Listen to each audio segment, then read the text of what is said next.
Dear students, in this video, I am going to discuss two important literary terms, and they are epic and mock epic. Why have I clubbed these two terms all together? Because I have seen that in most of the universities, epic and mock epic, like Paradise Lost and the Rape of the Lock or Mike Flecknoe, they are prescribed in syllabus. So if you know the characteristics of an epic, so I think you can better understand the term mock epic. So that is why in this video, I have discussed both these terms. This video consists of, say, in the first part, the definition of epic, what does an epic mean, then chief characteristics of an epic, then some conventions of epic, along with some examples. And then in the second part, I have tried to explain the mock epic and also how mock epic imitates the conventions of an epic. So let us now start it. So today I'm going to discuss a very important topic, and that is epic. What I have seen that at undergraduate level or at postgraduate level, in most of the universities, two texts are prescribed. One is Paradise Lost, and the other is either Mike Flecknoe or The Rape of the Lock. So the term epic and mock epic, the students must know. In this video, I'll explain the term epic to you, and then in the next video, I shall explain the term mock epic to you.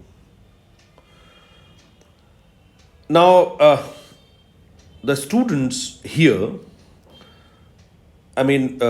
we must have heard the stories from the great work like Mahabharata, Ramayana. And maybe at that time when we were just watching the serial on television, or our grandmothers were narrating the stories, so we are not very much familiar with a kind of device used there. So you learn all these points here in this video lecture. What basically an epic is? Epic is a long narrative poem. It's a long narrative poem. Elevated, dignified, grand, sublime. Now, these are the four words I think which you must keep in mind. It's a long narrative poem. It is elevated, dignified, grand, and sublime as far as the theme or style is concerned. So, an epic is a long narrative poem that is elevated and dignified in theme, tone, and style.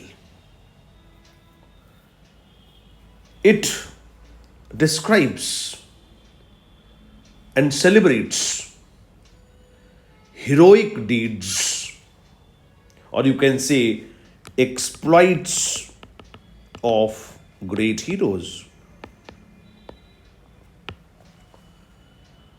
Now, the traditional, we can divide the epic in two kinds: traditional, literary. Traditional or primary epics, and literary or secondary epics. Now, what are the traditional or primary epics? Now, the traditional or primary epics, they combine, myth, legend, folk tales, history that are the part of nation's cultural history. These developed from oral tradition. We can take the example of two famous epics written by Homer. One is Iliad and the other is Odyssey. Written both 8th century BC, or as I have just told you that the traditional or the primary epics are based on myth, legend, folk tales, history of that particular nation. So these two great epics from Greece. And when we come to India, we have, for example, Ramayana by Valmiki, 5th century BC, we can give the time, or Mahabharata, Vyas,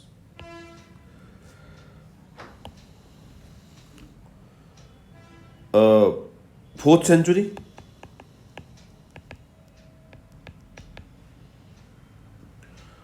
Or in English literature, we are, I think, familiar with Anglo-Saxon period.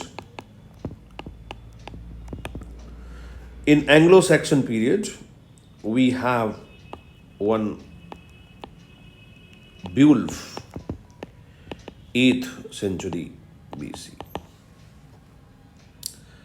So as far as the traditional or the primary epics are concerned, those epics which combine myth, legend, folk tales and history, we can take the example from Greece, Iliad and Odyssey by Homer, Ramayana by Valmiki, Mahabharata by Vyas, and Anglo-Saxon period we have Beowulf of anonymous authorship.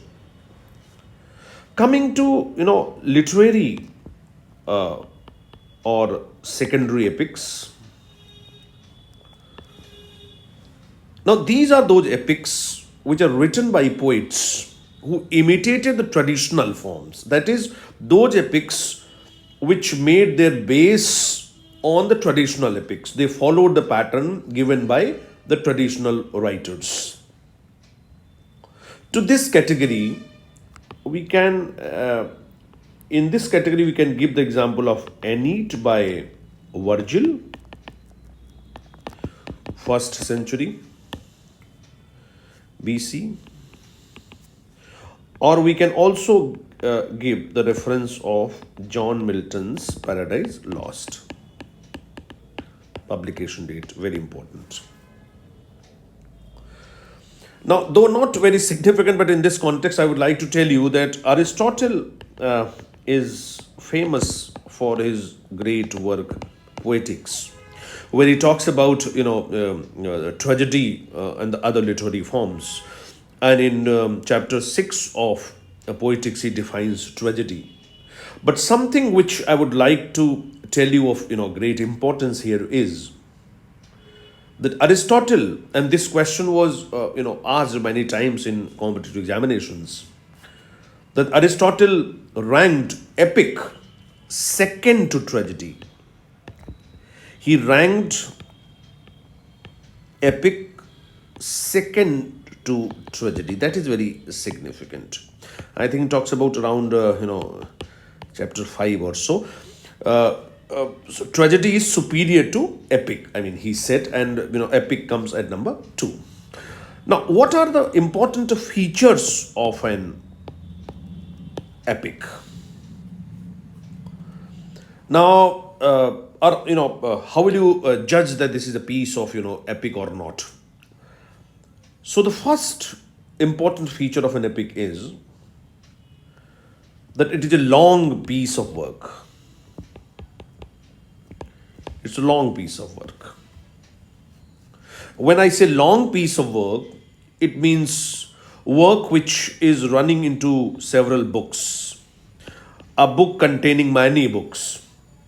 Its epical book means it's very comprehensive. So epic is known for its comprehensiveness.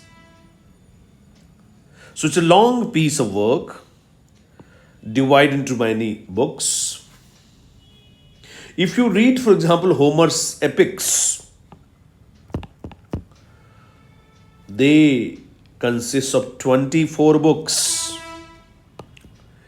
Paradise Lost, 12 books. This is also a question which was very often asked in competitive examinations. And I gave you the reference of, Mahabharata also.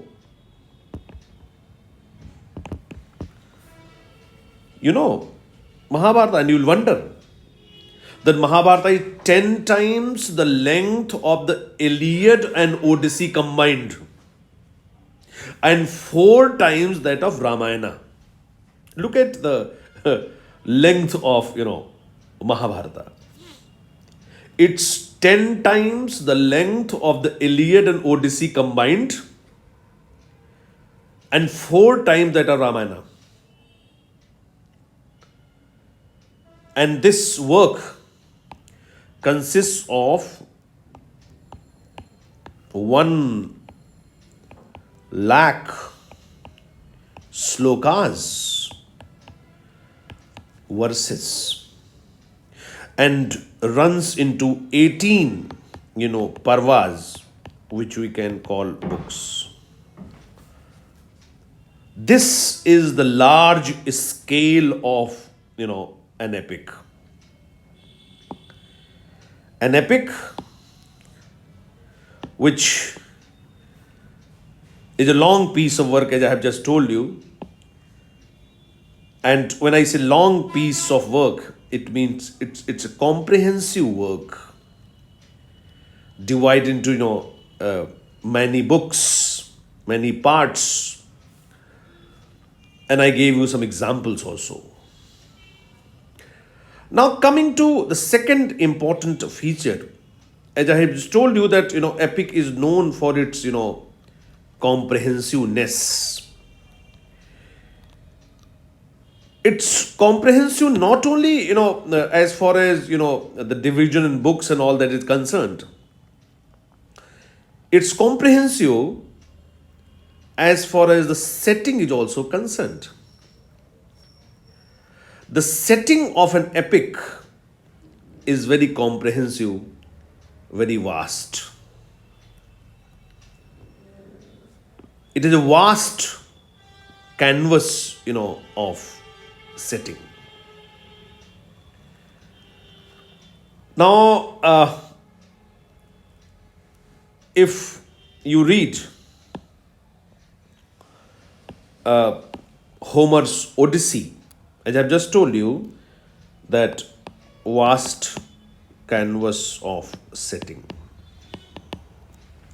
If you read Homer's Odyssey, you'll find out that the action takes place across the Mediterranean basin, the whole world known to the author. And if you look at Paradise Lost also takes the entire cosmos, earth, heaven, hell. And if you read Ramayana, for example, the sweep of the action is very comprehensive, very large, very immense, ranging from, Ayodhya in northern India to Sri Lanka. So we have actually the vast canvas of setting in epic. Now, similarly, action is also very comprehensive. It's of very, gigantic scale, often involving supernatural, deeds, perilous journey and all that. Taking example from, Odyssey, where we have the adventures of, Achilles, or the adventures of, Odysseus. Or you can take the example, from, Mahabharata. the wanderings of the banished Pandavas, and the terrible war at Kurukshetra, or from Ramayana, Rama's quest across the country for Sita and his war against the forces of Ravana. They are actually the examples of the magnificent scale of action in an epic. And coming to time, I have just told you about setting, about action. Now coming to time. Time is also of a very large scale. Homer's epics, the action covers a period of more than 10 years. And the Indian epics also, the examples which I have just given you of Mahabharata and Ramayana, the period of time is very, long. And if you take the example of Paradise Lost, the story ranges from before the creation of the universe to the end of the world. So the time of the action is very, large. Now, next is that, the epic is actually centered on a character, on a hero who is of great importance. He is not an ordinary character. The hero is of great importance. In Iliad, for example, Achilles is greatest of the Greek warriors. In Milton's Paradise Lost, Adam is the first man and he is the representative of the entire human race. And in Mahabharata, the Pandavas are superhuman heroes who fight alongside gods. In an epic, we have the supernatural characters. We have gods and other supernatural beings. They are taking part in action.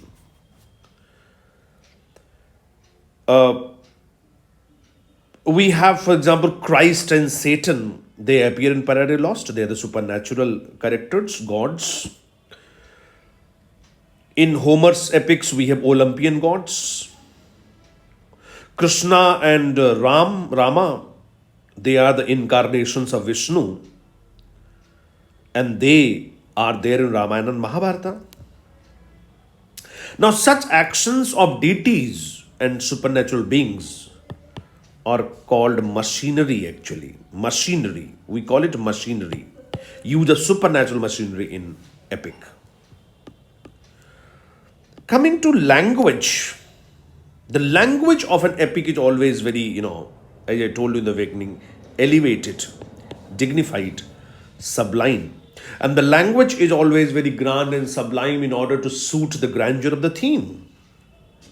If you read Paradise Lost, you'll find out that Milton uses Latinized diction and complex syntax to narrate the story of the fall of the man.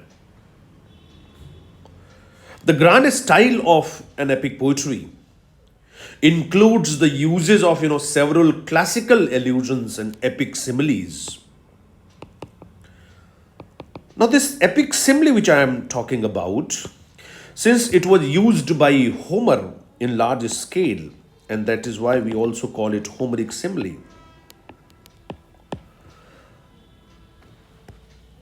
Homeric simile, is very, long, running into more than 20 lines at a time. And in Homeric simile, generally, what happens that in an ordinary simile, A is compared with B in order to highlight A. But in Homeric simile, A is compared with B, then A is forgotten. We have a long description about B. As the Leviathan reference is then Paradise Lost. Now, there are certain epic conventions also which you will find out in all the epics. And the two words which are very important. One is proposition, other is invocation. These two words are very important. These are the conventions actually. What is this proposition? Proposition is always followed by invocation. First we'll have proposition, then we'll have invocation. Now what is this proposition? Proposition basically tells us the theme or the argument or the purpose of writing. So the theme of the poem is introduced in the beginning of the poem, which is known as proposition. And just after the proposition, we have invocation, where the poet invokes or prays to the god or goddess for inspiration. You'll find out in Milton's Paradise Lost in the beginning of the poem. Oh, of man's first disobedience and the fruit of that forbidden tree. So we have the proposition because Milton states the purpose of writing. He introduces a theme. And then after that, he says, sing heavenly muse. So we have first proposition in the beginning of the poem of man's first disobedience and the fruit of that forbidden tree. And then after 4-5 lines, we have sing heavenly muse. So we have invocation. So this is a very important convention. And this again is a very important convention that is called in medias res. And the meaning is in the middle of the things. In the middle of the things. Action starts in the middle actually. But in Paradise Lost, you'll find out that it begins in hell with Satan gathering forces and trying to organize his revenge. Then also there is another convention that, characters are, depicted playing some kind of games. We have also this convention epic that characters are depicted playing some kind of games. I think you know the game of dice played in Mahabharata. It's a very important example of this convention. In Paradise Lost also, the fallen angels indulge in competitive games to while away the time till Satan returned from his visit to paradise. So this is all about epic. So in continuation with it, I'll discuss the term mock epic. And as I told you in the beginning also, that in most of the universities we have these topics, like we have at least one epic work like Paradise Lost, and we have one mock epic, either Mike Flecknoe or The Rape of the Lock. Since you have learnt about epic, the basic features and all that, so you'll be able to understand this topic very easily. What basically a mock epic is? Mock epic is basically high burlesque. Now, what is this high burlesque and low burlesque? Now, if the form and style are elevated, if form or style is elevated, but the subject is low or trivial, we'll have high burlesque. And if the subject is high in status and dignified, but the style and manner of treatment are low or undignified, we have low burlesque. A mock epic poem, or we can call it mock heroic poem, it imitates the elaborate form and ceremonious style of the epic genre, but applies it to a commonplace or trivial subject. You can say it's a parody of the serious epic. You have learnt that in an epic, both the theme and the style are serious, sublime, grand, elevated. Mock epic or mock heroic poem, I have just told you, is a parody of the serious epic. It has all the features and conventions of a serious epic, but that imitation is comic or satirical. That is, the form and style of an epic is followed in mock epic. That is, the style is always grand and all that. But the subject is very trivial. Subject is not grand. If you read Paradise Lost, or if you read Odyssey or Aeneid or Ramayana, Mahabharata, you'll find out how the serious subject has been taken. Fall of man is the subject matter of Paradise Lost. And similarly, we have the grand style also, as I have already told you in the first part of this lecture.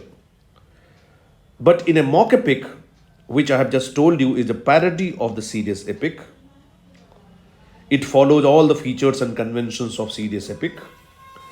But the imitation is always done for the purpose of some trivial or insignificant subject that is always comic. The classical example of the mock epic is Battle of the Frogs and Mice. This is the classical example of mock epic. And the second example, which I think you are very much familiar with. Now, let me tell you that this work is a parody of the Greek epic Iliad. And that way it's a mock epic. And we have the second example of the mock epic, The Rape of the Lock. It's an excellent example of mock epic in English. How? The poem, this poem of Pope narrates the incident of the cutting of a lock of hair from a girl's head named Belinda by an infatuated lover.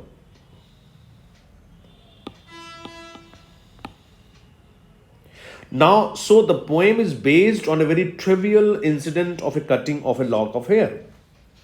But this trivial incident is treated in an epic manner which gives rise to great humor. Now, as a master of, the classics, Pope was, because he was a neoclassical poet, he was very much familiar with all the epic conventions and features.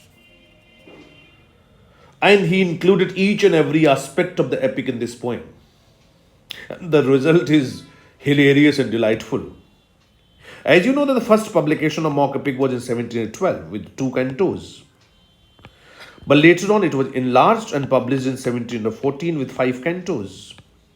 Though edition suggested Pope not to increase the size of the poem because it was already sufficient, it was already good. But Pope wanted to make it look like an epic, and that is why he increased the size, added supernatural machinery in it, and published in 1714 with 5 cantos, and made it up a true example of mock epic.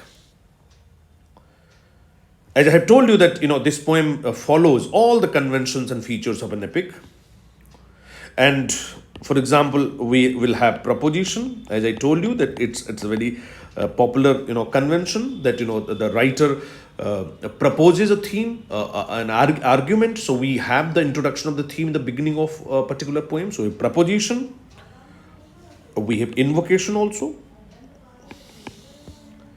we have supernatural machinery. We have supernatural machinery here in this poem. We have long speeches. We have epic similes. We have games also. We have battles. We have the epic journey.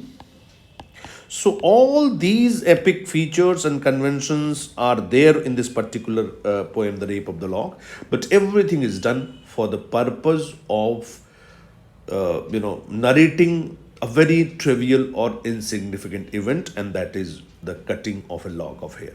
So, and the basic purpose of, burlesque is satire, and the poet wants to satirize the 18th century society. Thank you very much.